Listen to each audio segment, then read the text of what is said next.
Hey guys, it's Mr. Pettijohn again, and on our last tutorial we talked about Piskel, um, the website that lets you create your own sprites, and that's what we're going to use for our Scratch game. The website is Piskel app, and you can go back on the other video and check out how to do that. This video we're just going to talk about importing our sprites to our Scratch game. So we're going to create, we signed in, we're going to create a game. And they have this funny looking cat on here, and I'm just going to control click and delete him. So now I have a blank canvas and I just want to import my sprites.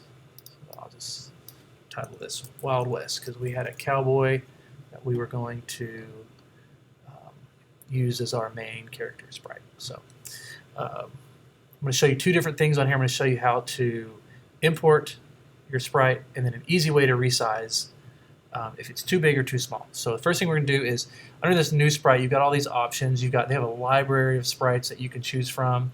You can actually draw one in Scratch. It's kind of hard to do. Or we're going to upload. We don't want to take a picture. We're going to upload. So on our desktop, we have Cowboy 1. We're going to upload Cowboy 1. So now we have him in here. We can move him around. And we need to import the other versions of him where he's, different positions of walking, and I have two more of those. But what I do not want to do is I do not want to click here and upload a new sprite. We don't want a whole new sprite. We want this under this one sprite. So what we're going to do is we're going to go over to costumes. We're actually going to add costumes under this sprite. So we're going to click upload. We're going to go Cowboy 2, and we're going to go Cowboy 3. So now, if we go click through here, if you look over here, you click through and he's moving, right? So what happens if we upload and we're like, oh man, that sprite is too big or too small?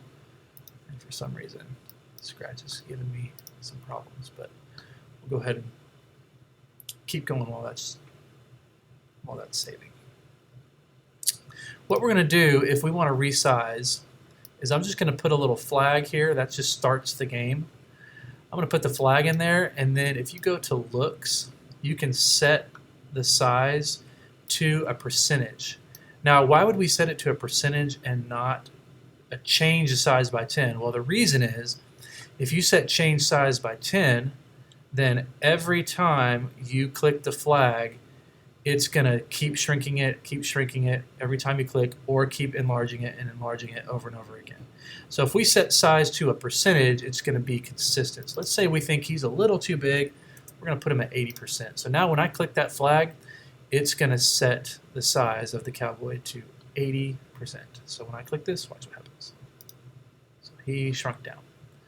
Okay, that's going to be it for this tutorial, and we will continue on with moving and animating on the next tutorial. Thank you for watching.